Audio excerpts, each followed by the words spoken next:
Now to your right, and up high and above, is the manger scene. And in the manger scene, there is the figure of a male who almost blends in. Hard to see him because he's got brown hair and kind of blends in with the scene there. There's Mary and the angel, and then there's that guy, Joseph. Does anybody know any songs about Joseph? There might be a couple, or there might be one, but I don't know of any.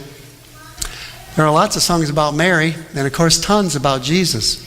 But the message tonight that I would like to bring you, while it would not be considered historically perfectly accurate, because we don't have Joseph's diary of what it was like to be Mary's betrothed, her engaged husband.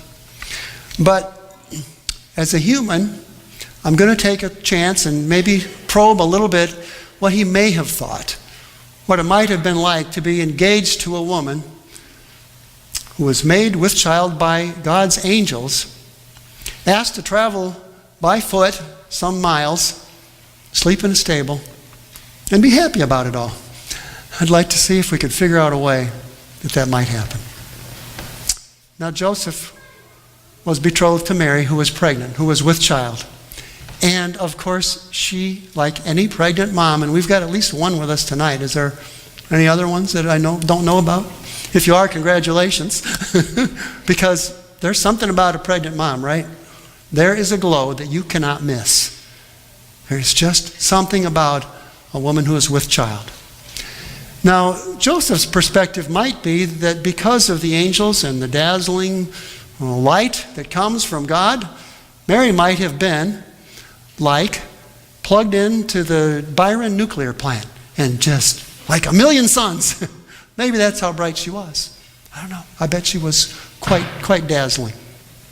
Now for Joseph, it was supposed to be an honor, and he knew that. It was supposed to be an honor to be caring for the woman who's carrying God's son. But Joseph, like you and like me, is human. So I wonder if he thought something like this. He's at work, and his boss, Ezekiel, goes, "Hey, Joe, buddy, so what's the deal with Mary there, huh? You can tell me, huh? You really you haven't been with Mary?" "No, Ezekiel, I haven't." "Oh, Joseph, you're so full of humor tonight." "Hey, Ezekiel, I haven't been with her, right?" "All right, Joseph, yeah, whatever you say, we know better. There's no other way possible." And Joseph's friends, "Yeah, Joe, what's the deal? You know, in our culture, this is not the way it works." And his family even, "Joseph, what's the deal? What are you doing with this girl, you know?" But here's the deal. That's the one side. On the other side, he's known Mary for a long time. They're not particularly well-to-do, highfalutin people, right? Joseph's a carpenter. Mary is a plain peasant woman. But Joseph knows Mary's heart. And anybody in the community knows Mary's heart, which is pure and filled with a love all its own. That's who Mary is. Mary could not lie to Joseph if she wanted to. You know somebody like that? If they try to lie to you, it's just like, "Oh yeah, right." You can tell it just in their body language and how they act and with how they do it.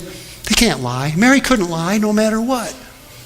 And Joseph knew that too. So here he is with these polar opposite thoughts about Mary and about his own place with her. Now, he was trying his best. Joseph was thinking, you know, really, Mary, I mean, visit from like an angel, really? Can you kind of like find a little better story than that? Mary, you know, I mean, we're not kids here, right? No, Joseph, that's the deal. All right. My dad said to me, "Joseph, what do you see in that girl? This might not be good for the family, right? The community is going to look down on us kind of the way this is shaking out. I don't think she's good enough for you." And then when I'm on this side, I would say, "Dad, but I don't know that I'm really good enough for Mary because actually I'm a pretty good complainer." Joseph could complain. The tools weren't sharp enough. There was too much work. There was not enough work. It's too hot in the shop. There's too much sawdust. The guys are calling me. My boss is, life is always, I don't like my lunch, whatever. Joseph could complain. What did she see in him anyway? This beautiful young woman. Joseph was a whiner.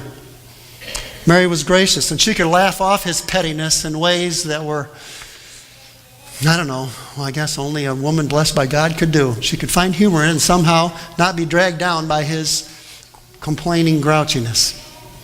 One night, Joseph was kind of going on and on with Mary. And, finally he realized, I got to get out of here. So he went outside, went out in the backyard, sat down on a stump. He's sitting there, how can this be? I'm on this, okay, then that's she's holy. Oh, but wait a minute, it's not possible. And then Joseph felt a hand on his shoulder, a really light hand. And he turned around and looked, and it was an angel.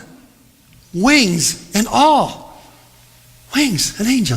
And Joseph said, are you the one that was like Mary? And, no, Joseph, I wasn't. Well, how? Joseph, just know this. I'm an angel sent from God. It was true. What she tells you and what she's telling everyone is the truth. And then the angel flapped away. Now Joseph struggled. He was a mess. What am I gonna do? What will this little one look like? Will the baby have wings and fly around? Will it have one wing? What would I do? How did I get elected to be a dad anyway? Especially to like God, angels, a special child. What in the world am I doing in this situation? I don't see how I could possibly be good enough for this whole matter. None of it. Now, as a worrier, I don't know how God picked me to be the husband. I get why God picked Mary. She's a pretty good person. She's the real deal. She's got a lot of integrity. She oozes with love.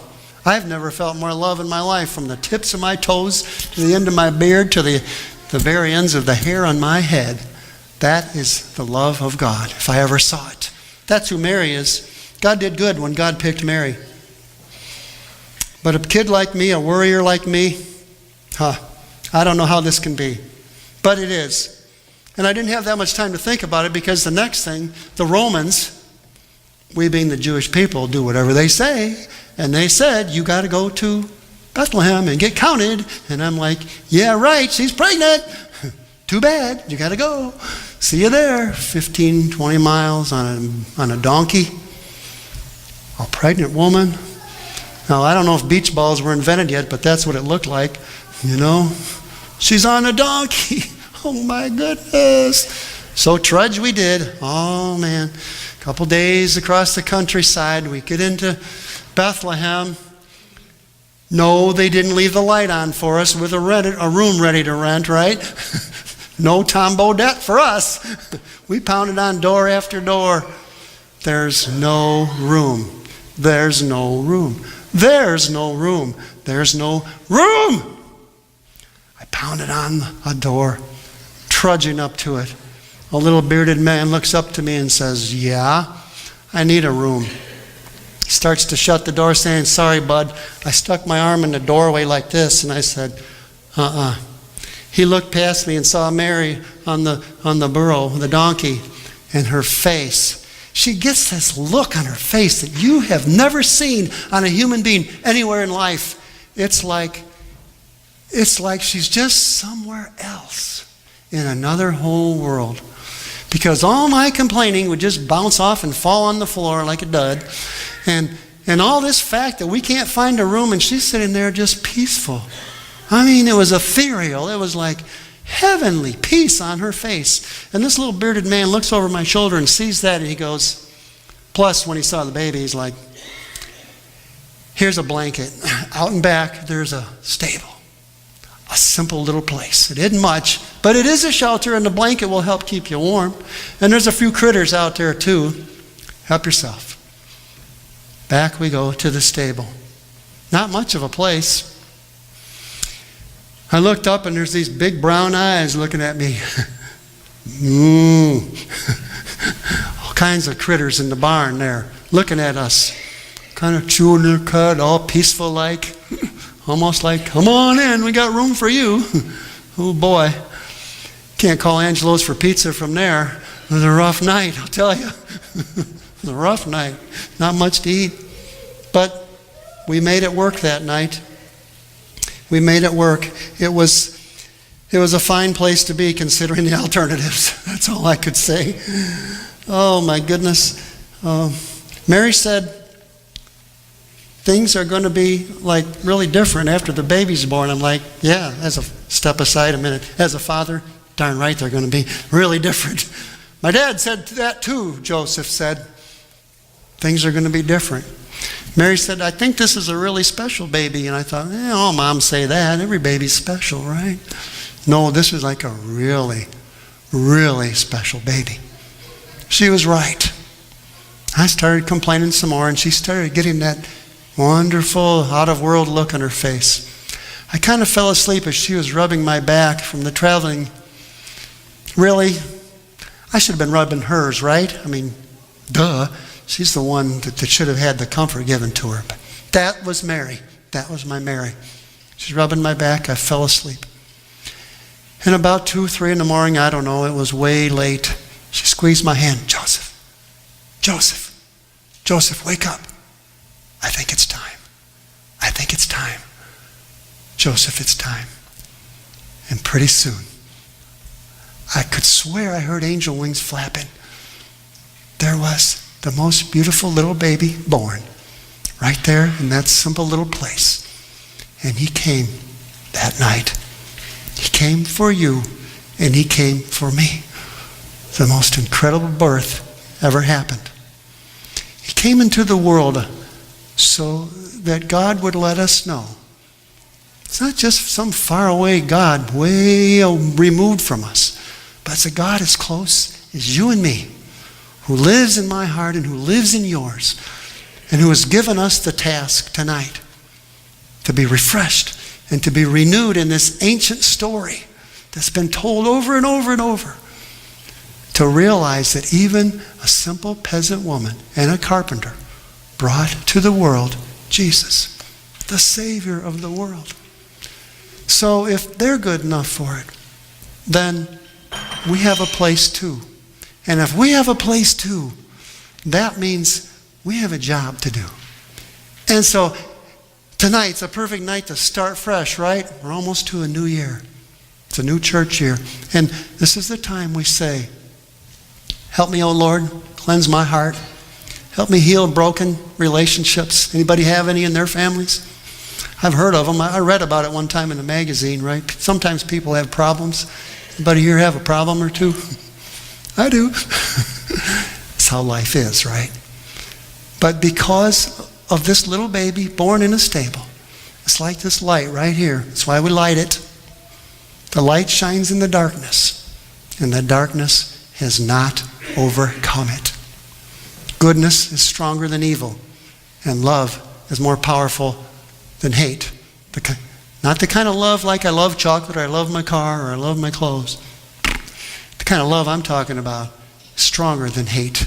It's a powerful, powerful truth that's given to you and to me tonight. It's God's greatest gift ever given to humankind.